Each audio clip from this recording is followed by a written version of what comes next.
também queria agradecer muito aí o convite do Léo. Muito bacana a ideia de criar esse espaço para divulgação desse tipo de obra e trabalhos de arte. É uma dificuldade de quem trabalha com arte e tecnologia ter um espaço para expor essas coisas, né? Aqui em Goiás, por exemplo, eu acho que não existe um espaço dedicado a esse tipo de exposição de obras de audiovisual, game art e afins. Então é muito importante a existência da mostra, né, para o campo da tecnologia e quem trabalha nesse meio. Meus parabéns aí, né, primeiro.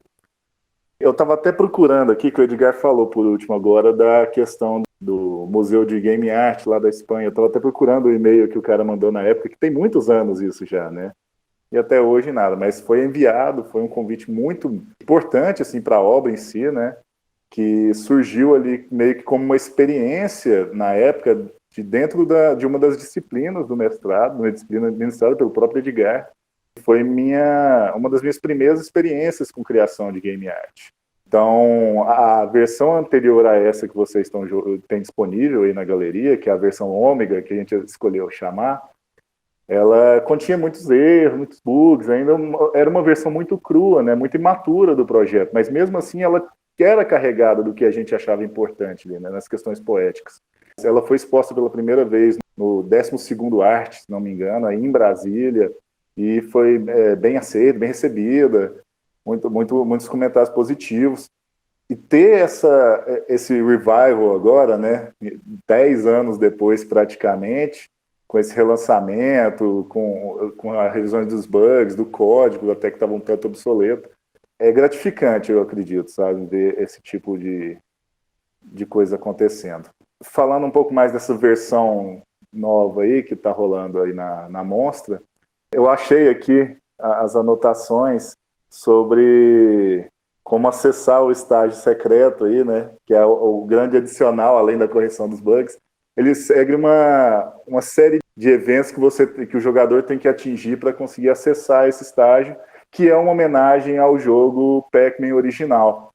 Então, para o jogador conseguir acessar isso, ele tem que estar no primeiro estágio, ele tem que conseguir fecundar ali um feto e atingir 99% na taxa de chance de aborto. E aí ele recebe a mensagem de que ele conseguiu destravar o estágio secreto e é jogado aí do primeiro estágio de Pac-Man, o clássico Pac-Man lá do Atari e tal. Lógico, né? Tratando-se da obra que a gente tem aí em mãos, ele ainda tem uma pequena distorcida na existência do Pac-Man, mas é basicamente uma homenagem direta. Sobre a criação do game art em si, desde que eu comecei essa pesquisa na época do mestrado, eu compartilho muito essa ideia que o Léo comentou aí, de trabalhar com tecnologias ou dar acessibilidade, né, democratizar, digamos assim, o acesso a essas obras, por meio de deixá-las disponíveis ao máximo possível de plataformas. Então, eu costumo trabalhar com engines, que são as ferramentas de desenvolvimento de game, que exigem requisitos muito baixos. O próprio Posthumous Mrs. Pac-Man, o requisito mínimo dele é um Pentium 4. Eu acho que nem existe mais um Pentium 4 para você achar aí. Para você ver, ele roda praticamente em uma calculadora, se você quiser. Do tanto que o nível de código dele é simples. Pensar nessas questões de deixar o código, a obra disponível para quem quer que seja, qualquer pessoa que consiga ter a capacidade de baixar o executável e jogar, aproveitar essa experiência, né? Eu acho muito importante. Até hoje, nos trabalhos de game art que eu desenvolvo, eu tento manter isso. Embora eu tenha conhecimento de desenvolvimento de jogos utilizando plataformas mais recentes e até mais tecnológicas, como Unreal Engine e coisas do tipo, eu prefiro utilizar plataformas muito mais simples, muitas vezes até gratuitas, para fazer esses projetos e facilitam o acesso das pessoas, né? O Posthumous Mr. Pac-Man, por exemplo, ele foi desenvolvido numa plataforma super simples de desenvolvimento de jogos, que é o RPG Maker, uma plataforma que é utilizada normalmente por pessoas, né, até adolescente, criança, na época que eu mexia com isso, eram o público principal da plataforma, justamente ela ser simples, mas muito poderosa. Ela dá um controle muito grande para o programador. E isso permitia, além dessa possibilidade, né, da facilidade de se criar conteúdo, também tem uma comunidade muito ativa, justamente por ser um pessoal mais novo, um pessoal interessado, está começando a aprender a programar. Então isso dá muito gás para se criar o trabalho, né? Hoje em dia eu já trabalho com umas 3 ou 4 plataformas diferentes, dependendo do tipo de projeto, mas todas focadas principalmente nessa simplicidade e habilidade de manipular o código em si direto, né? O Pac-Man, que eu acredito que a grande maioria das pessoas tenham conhecimento de que jogo que é o famoso come-come, né? Aquele joguinho que você joga com uma bolinha amarela que fica fazendo esse movimento, como se ele estivesse comendo bolinhas por um labirinto, enquanto ele foge de uns monstros que são tipo os fantasmas até limpar todo o labirinto das bolinhas. E no Posthumous Pac-Man, a gente dá uma revertida nessa forma de jogar. É uma forma de gameplay clássica, já está enraizada na cultura gamer, que o Pac-Man se joga daquele jeito específico. Você vai correr atrás das bolinhas para conseguir pontuação e passar para o próximo estágio. Dentro de Posthumous Pac-Man, a gente distorce isso utilizando por cima o contexto da Aurora Pós-Humana, né? Que é um universo de tecnologia bem avançado, em questões de biogenética, telemática e tal, e fazemos uma crítica sobre a relação de experiência com animais vivos, com seres vivos, né? E questões do feminismo, da utilização da violência contra a mulher, para discutir justamente como que essa objetificação da cobaia é violenta e cruel, né? Então, dentro do Posthumous Pac-Man, em vez de você ser a bolinha amarela que está feliz ali comendo as bolinhas, você é uma cobaia dentro de um experimento que te obriga a se reproduzir com as criaturas que estão ali dentro. Então, você joga com uma personagem que chama Alice, intencionalmente fazendo referência ao texto do Lewis Carroll, né, o Alice no País das Maravilhas, que ela é obrigada a cruzar realmente com as outras criaturas que estão ali, que são os tecnogenéticos monstruosos que ficam caminhando ali pelo labirinto. E para isso ela tem que percorrer esse labirinto, que ao contrário do Pac-Man tradicional, os objetos que ela captura não dão pontos, não aumentam a chance dela a avançar no estágio. Na verdade, esses itens que ela pega, que são pequenos ovos, são como se fossem pílulas abortivas. E se ela chegar no limite, em vez de ela conseguir passar de estágio, como aconteceria no Pac-Man, ela, na verdade, é destruída, como se fosse um experimento falho. Então, o objetivo do jogador, é navegar pelo labirinto, mantendo uma taxa ali de abortiva baixa e conseguir uma fecundação heteropaternal, que é uma experiência limítrofe até no campo da humanidade aqui, porque a fecundação heteropaternal, ela consiste na fecundação de uma mesma mulher por vários homens diferentes para criar uma gravidez de gêmeos com vários pais. Então é uma coisa muito extrema, assim, né? Até brutal de a gente pensar, né? É uma cena digna de um filme de terror pornográfico, enfim.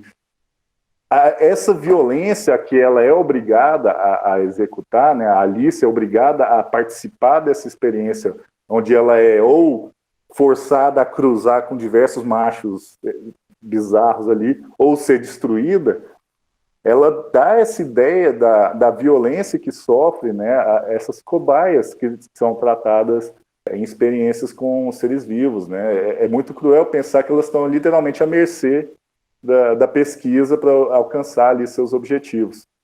O Posthumous Pac-Man, ele traz justamente essa discussão, essa violência, né? E que a gente transformou essa violência na violência visual. O game em si, ele trabalha com linguagem sexual explícita, ele trabalha com violência explícita, embora, logicamente, com um gráfico que faz referência direta à era dos 8 bits, 16 bits, é uma era clássica assim, dos jogos eletrônicos, mas que é uma violência bem intensa, até para os padrões de hoje.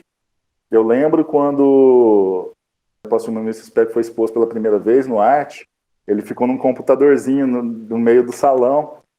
E o som do jogo em si, da abertura, é o som de Pac-Man. Então uma coisa ok, passa ali, ninguém percebe. Mas a partir do momento que é interagido com o jogo, ele já solta um urro de terror, já mostrando que tem alguma coisa errada com a experiência. Não é simplesmente Pac-Man, né? Durante o jogo tem gritos de terror, gemidos de prazer enquanto tá ali rolando o ato sexual, e até quando rola a destruição também rola um grito muito profundo de terror, e isso ecoava ali pelo salão da exposição, e o pessoal ficava, nossa, o que está acontecendo? E era uma experiência muito legal. Eu lembro de ficar olhando isso, vendo o pessoal assim olhando, aí de vez em quando o pessoal estava olhando uma outra obra, rolava um grito, aí o povo olhava assim. Era bem legal. Foi uma experiência muito importante, tanto no âmbito da própria criação da obra, né, como artista, mas também no âmbito da pesquisa, que me permitiu ver essas possibilidades de se tratar o game como um objeto artístico, né, inserir uma visão poética dentro da questão lúdica do jogo, né. Eu acho que Posthumous Spectre foi o que realmente abriu assim, a minha cabeça para pesquisar game art, né, aprofundar. Então, a ideia de game art, ela surgiu ali mais ou menos em 1992, 93, com a criação de Doom. Doom é um jogo clássico de tiro, foi um dos primeiros a realmente fazer muito sucesso, assim, voltado para computador, embora ele não tenha sido o primeiro. E ele ficou muito famoso porque no momento da distribuição do jogo, da venda, ocorreu um problema ali se não me engano, de direitos autorais, alguma coisa assim, e os publicadores, putos de raiva com a situação, distribuíram o jogo gratuitamente para quem quisesse. E também distribuíram uma forma de editar os estágios do jogo para que qualquer pessoa que tivesse acesso ao jogo completo pudesse criar seus próprios estágios. Doom, hoje em dia, inclusive, o antigo, tem uma comunidade super movimentada e super intensa de criadores de estágios e modificações que conta com, sei lá, centenas de milhares de pessoas, sabe? É realmente muito grande essa comunidade. A ideia da Game Art se estabeleceu mesmo a partir daí. Com essa abertura do código de Doom, para quem quisesse pegar e mexer do jeito que quisesse, possibilitou aos artistas se enfiarem ali nessa plataforma já meio que estabelecida e rígida e funcional e modificassem para inserir suas poéticas. Inclusive, durante o mestrado, meu trabalho final foi utilizando a plataforma do Doom, que foi o Labirinto Escorregadio, onde eu fiz uma modificação total dentro do código do jogo para desenvolver uma experiência labiríntica tridimensional, visual muito pirada. Então a ideia de game art, ela é basicamente trabalhar com essas metáforas, com as mecânicas do jogo, com as ideias que existem no jogo eletrônico e transformá-las ou utilizá-las para a expressão poética, para a expressão artística. A ideia é que o criador de game art, ele utiliza da ferramenta game para, de forma autoral, obviamente, desenvolver ali um contato, uma possibilitação de experiência estética e poética de quem interage com o jogo. Então, game art, ela é, digamos assim, a transformação do lúdico no expressivo, no poético. Ele é uma experiência de se trabalhar o jogo além das possibilidades do lúdico, né? Tá? Então, é basicamente isso.